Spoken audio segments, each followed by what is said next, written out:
Avant de lancer la vidéo, un petit rappel que le Kickstarter est en cours, ça dure jusqu'au 13 février. Donc voilà, il y a tout ce qu'il faut là, vous pouvez voir un peu ce qui est présenté, ce qui existe. Je rappelle donc c'est un artbook tiré de ma saga de romans. Imaginez une encyclopédie illustrée, pour être plus précis, c'est même un bestiaire. Et donc voilà, je compte sur vous pour tout votre soutien, parce que sans vous, ça ne se fera pas. J'aimerais bien que ça se fasse, on va pas se mentir. Et puis j'aimerais bien vous offrir ça et pouvoir partager avec vous encore plus de l'histoire et le lore, le background et tout ce qu'il y a dans mon univers. Voilà, merci beaucoup à vous. N'hésitez pas à partager, soutenir, liker, parlez-en à votre voisin, à votre chat, à votre grand-mère. Je suis sûr qu'ils aimeront. Allez, au revoir et profitez bien de la vidéo. Bonjour Internet, comment va? Abonnez-vous, likez, commentez, partagez, cloche, toutes ces conneries-là. On va parler du fait de pleurer et de montrer sa vulnérabilité. Alors je sais de sources sûres que c'est quelque chose de difficile à vivre, même quand on est autiste, voire même plus quand on est autiste, parce que déjà de base c'est un peu pourri. Mais oui, quand on est autiste c'est plus compliqué je pense, et pareil je vais peut-être faire grincer des dents, mais je pense que c'est aussi plus compliqué quand on est un mec, un homme, un mâle.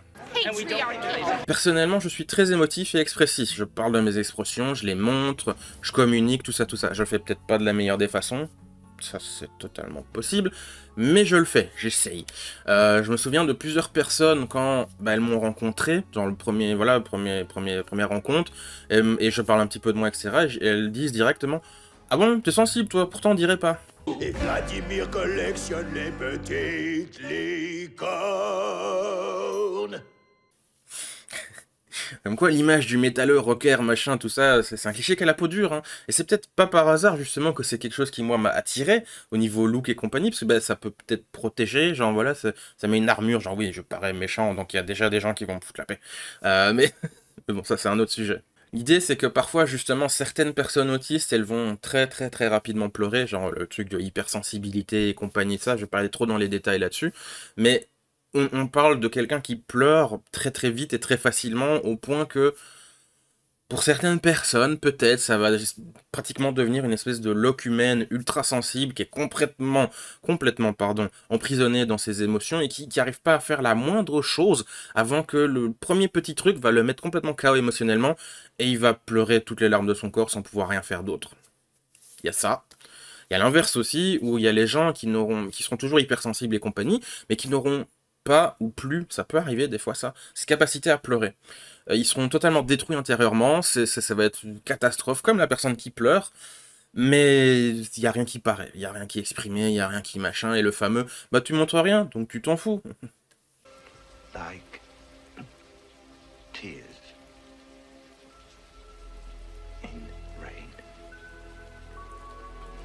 Genre même pas, en tant qu'autiste, on peut même pas montrer ou vivre ou exprimer ses émotions comme on veut en fait.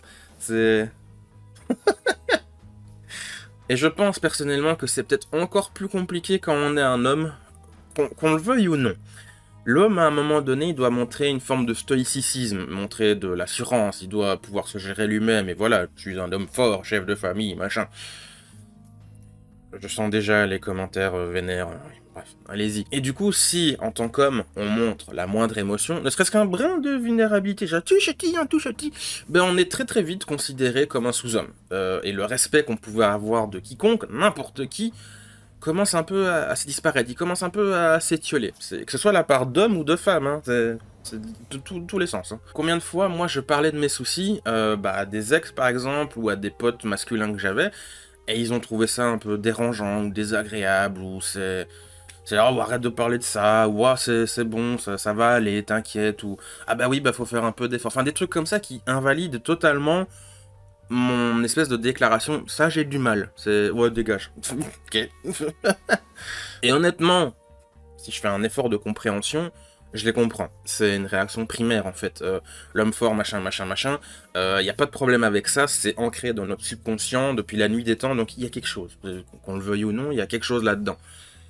Mais bon, un brin de considération et de respect, ça ferait pas de mal, ça peut être bien. Ce serait bien de pouvoir au moins un peu parler de ce qui se passe à l'intérieur de nous, avant de nous émasculer direct. On peut genre faire une pause, un peu, s'il vous plaît. Et là ici, je parlais un peu du cas particulier des hommes, le fait que, par exemple, pleurer, parler de la vulnérabilité, tout ça, ça nous fait mal et ça nous pose problème. C'est automatiquement mal vu, en fait, pratiquement inconsciemment, Et c'est valable pour tout le monde. C'est comme si en fait aujourd'hui l'être humain, homme, femme, on s'en fout, on est censé toujours être fort, toujours positif, toujours heureux en toutes circonstances. On doit jamais montrer de la faiblesse ou des difficultés ou la vulnérabilité. Genre, on est toujours censé être au top de la forme et voilà, tout va bien, tout est heureux, hippie, hippie, machin. Et quiconque, ben voilà, tout le monde, c'est n'importe qui, c'est valable pour l'ensemble de la population humaine. On doit conserver cette image joyeuse, positive et forte, peu importe ce qui arrive, peu importe la situation, peu importe avec qui, peu importe où. T'as pas le droit. Aujourd'hui, s'ouvrir à quelqu'un, genre voilà, faire un peu baisser les défenses et les murs que beaucoup de gens ont aujourd'hui, genre la plupart des gens maintenant ils se sont barricadés émotionnellement. C'est pas étonnant parce que ça devient risqué aujourd'hui de se livrer à quelqu'un, de se montrer à quelqu'un, de dire voilà, je ressens ci, je ressens ça, je ressens ci, je ressens ça, ça me touche, ça me touche, ça me touche. C'est risqué. Et j'aime pas du tout ça. Autant j'apprécie pas du tout, le monde de bisounours où faut tout respecter, tout accepter, faire oui pauvre petit chou tout le temps, et voilà, donner des excuses et donner des deuxièmes chances, et voilà, oui, je comprends, c'est difficile, oh là là, fais une pause, machin, tout le temps, au point qu'il n'y a plus rien qui est fait, plus personne ne fait rien, ça je déteste. Autant j'apprécie pas du tout non plus l'éradication des émotions et de pouvoir exprimer ce qu'il y a en nous. Des fois, ça arrive juste, on se sent fragile, on se sent faible, on se sent au fond du trou, des fois on a peur, des fois on a envie de parler tout ça, de communiquer, tout ça, mais très rapidement, c'est se mettre en danger, en fin de compte. Réellement, c'est se mettre en danger.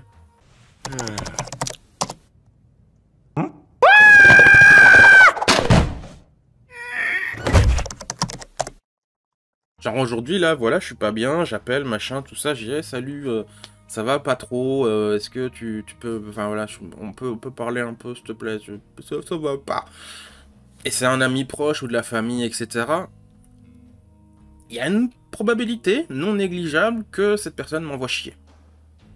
Et qu'ils s'en foutent. Ou qu'ils disent ouais, mais voilà, fais un effort, ça va aller. Ouais, tu sais, tout le monde galère avec ci ou ça, c'est... Les personnes autistes, aujourd'hui, s'il y a le cliché de la personne silencieuse, qui dit rien ou qui voilà, qui parle pas, qui s'exprime pas, il y a aussi l'autre versant. Celui qui s'exprime tout le temps, parle tout le temps, il s'ouvre à 200%, peu importe ce qui se passe, voilà, il va tout raconter, ce qui va lui poser problème. Et parfois même quand on vient de se rencontrer.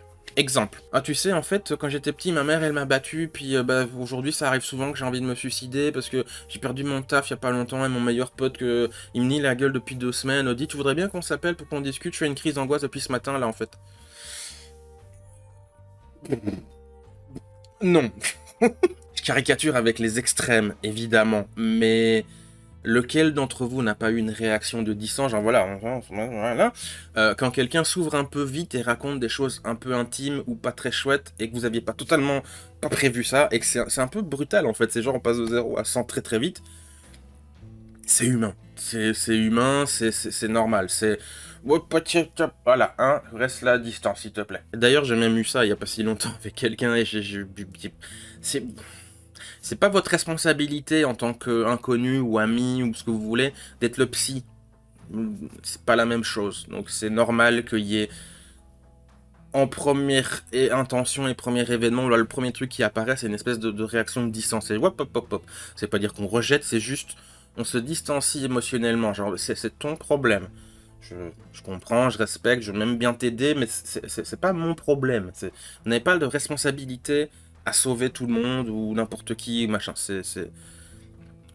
Voilà, on vous doit rien. Ce que j'ai compris personnellement, moi, à savoir quand et comment faire preuve de vulnérabilité, parce que oui, en fait, il y a une façon de le faire, c'est simplement attendre en fait que la relation évolue et de pas mettre l'intime et le privé trop vite dans les échanges et de façon trop brutale, violente. C'est logique en fait qu'au début, on prend le temps de se rencontrer, on prend le temps que la relation évolue, fût-elle amicieuse ou amoureuse, voilà. C'est d'abord on prend un café, d'abord plutôt on va peut-être au ciné, ensuite peut-être on s'appelle au téléphone et on flirte un petit peu, genre on se dragouille machin, et après seulement on envoie des photos coquines. Hein? Les gens là, oh, doucement, on n'envoie pas des photos de zizi tout de suite. Il y a un moment et une place pour toute chose. Voilà, soyez pas pressés de raconter votre vie privée, ça prend son temps, c'est... Voilà, votre prochain, comme j'ai dit, c'est pas un thérapeute, c'est pas un psy, faut respecter. Par contre, quant aux gens qui n'acceptent pas que ça aille mal et que voilà, ils prennent mal que vous montriez que vous n'êtes pas en forme aujourd'hui et tout ça, ou qui profitent, parfois aussi ça arrive, et du coup par extension bah, ils vous considèrent un peu mal, alors que c'est censé justement peut-être être vos proches, votre ami, votre famille, votre amoureux, machin. Là, j'ai envie de dire que c'est pas forcément des bonnes personnes. Peut-être, c'est mon avis à moi. J'ai pas trop d'autres qualificatifs personnellement. Voilà. Allez, au revoir Internet, gros bisous. Mouah.